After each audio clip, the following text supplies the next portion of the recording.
Assalamualaikum warahmatullahi wabarakatuh. Sahabat ICC dimanapun berada, pada kesempatan kali ini program Khazanah Islam akan membahas terkait strategi dakwah di pedesaan.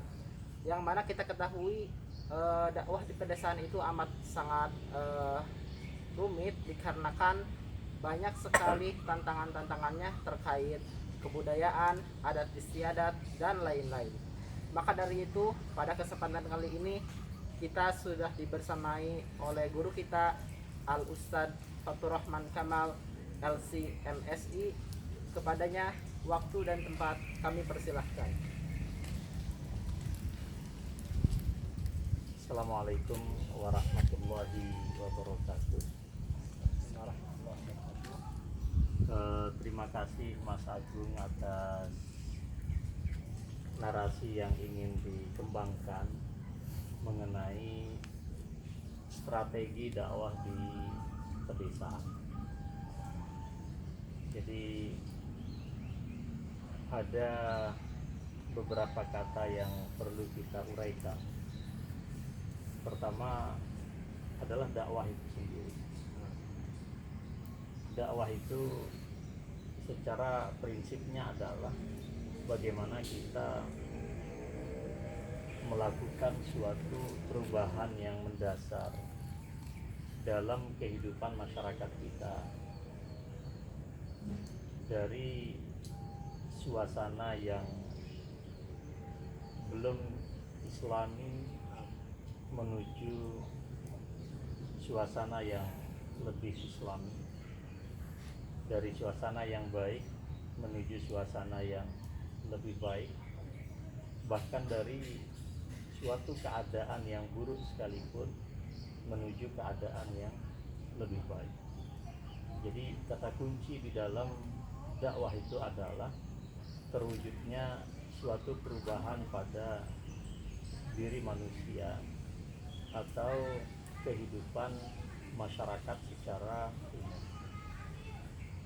Perubahan yang dimaksud tentu dalam koridor dan ajaran serta nilai-nilai ilahiyah. Dan tentu tujuan kita di dalam berdakwah itu bukan semata-mata mewujudkan suatu kebaikan bagi masyarakat untuk kehidupan akhirat saja, tetapi dakwah itu harus memberikan suatu kebaikan bagi kehidupan masyarakat di dunia. Di dunia hasanah wa fil akhirati hasanah. Adanya kehidupan yang balance. Apakah kehidupan yang bersifat material ataupun kehidupan yang bersifat rohani dan spiritual. Itu adalah dakwah. Tujuannya tentu menggapai ridha Allah Subhanahu wa taala, dan untuk mencapai itu kita membutuhkan strategi. Strategi itu adalah suatu proses, ya. Kita merumuskan suatu aktivitas, ya, dan segala daya upaya untuk mencapai tujuan daripada dakwah itu sendiri, dalam konteks kita menghadapi berbagai macam tantangan yang ada saat ini. Jadi tantangan-tantangan yang ada, apakah itu tantangan yang bersifat internal umat Islam, ataukah tantangan itu berasal dari eksternal umat Islam, termasuk juga dunia secara global, itu menjadi suatu perhatian yang serius. Dan bagaimana kita menghadapi semuanya itu dengan berbagai macam cara, metode, daya upaya, ya, taktik, ya, dan seterusnya. Itulah yang disebut dengan strategi. Maka strategi dakwah itu adalah, ya, bagaimana kita melakukan sebuah proses, ya, perencanaan, ya, pengerahan daya upaya, potensi, ya, pendekatan, jaringan, dan seterusnya di dalam mencapai tujuan dakwah itu sendiri. Nah, dalam konteks masyarakat pedesaan seperti yang dimaksud, maka mereka adalah termasuk mad'u kita.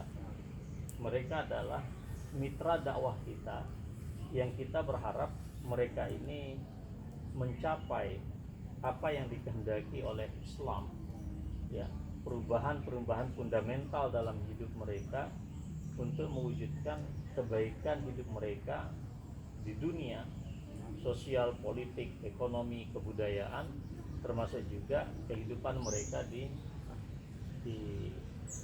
hari akhir. Nah, karena dakwah itu adalah berbicara tentang perubahan, maka kita harus melihat realitas masyarakat di suatu tempat.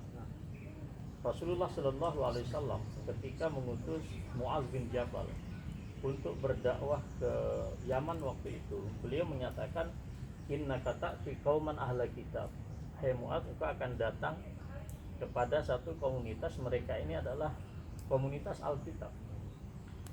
Artinya orang-orang Yahudi dan Nasrani, mereka sudah memiliki suatu model kebudayaan, sistem sosial, ya, bahkan politik, ekonomi dan lain-lain. Anda harus paham ini. Anda harus memahami kultur mereka, Anda harus memahami aspek sosiologis mereka, Anda harus memahami tradisi mereka. Mengapa? Kalau kita tidak memahami hal-hal yang seperti yang saya sebutkan, ada kemungkinan bahwa tujuan dakwah kita ini tidak tercapai.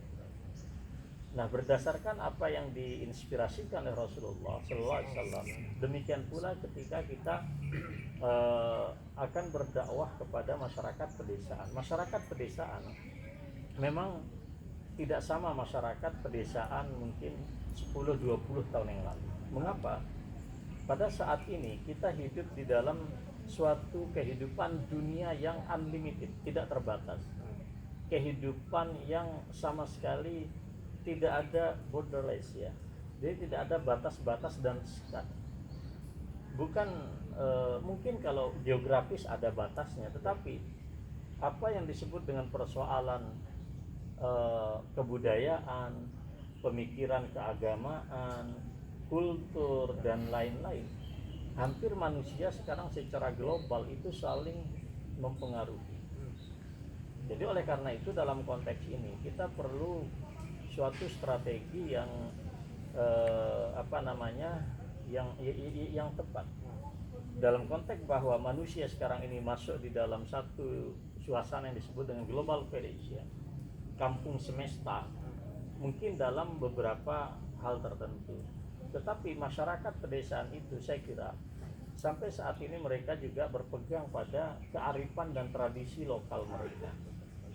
Oleh karena itu antara masyarakat pedesaan dalam konteks spesifik yaitu tradisi, kemudian hal-hal yang bersifat lokalistik, ya, adat istiadat yang bersifat lokal, apalagi di situ ada marga-marga tertentu dan seterusnya, ini mereka tidak sama dengan masyarakat perkotaan yang umumnya mereka itu masyarakat yang lebih terbuka. Nah, oleh karena itu kita harus mengetahui ini apa tantangan di suatu masyarakat pedesaan. Apakah tantangan mereka bersifat ekonomi? Apakah tantangan mereka bersifat kebudayaan? Di mana kebudayaan itu masih bernuansa primitif, misalnya ada berbagai macam tradisi pagan, tradisi kesyirikan, ya. Ataukah mereka adalah orang-orang yang mengalami suasana marginalisasi? Mereka sudah hidup di pedesaan tapi juga secara sosiologis mereka ini masyarakat marginal, karena barangkali kebijakan-kebijakan yang bersifat ekonomi dan seterusnya itu tidak banyak menyentuh hajat hidup mereka. Nah, seorang dai, seorang mubalik harus memahami persoalan ini. Tidak kemudian ujuk-ujuk datang ke masyarakat pedesaan langsung kemudian tanpa strategi yang tepat dia langsung menembakkan misalnya ajaran-ajaran Islam yang sifatnya parsial. Tidak. Kita pun harus membuat suatu prioritas, skala prioritas di dalam berdakwah. dakwah harus menghadirkan solusi bagi kehidupan mereka. Kalau mereka menghadapi marginalisasi dalam aspek ekonomi, maka seorang dai dan mubalik harus melakukan langkah-langkah konkret di dalam pemberdayaan ekonomi mereka. Karena mereka masih terjebak pada mitos, ya, mitos-mitos kebudayaan primitif, maka kita harus menggunakan pun metode yang tepat. Dalam Al-Quran kita diajarkan 3, bil hikmah, al-mau'izah, al-hasanah, wal jidal. Jadi ada saatnya kita menggunakan cara-cara yang bersifat hikmah, ya, bil hikmah, ya. Kemudian cara-cara, artinya antara tuntutan wahyu dan kearifan lokal itu kita bisa padukan dengan baik.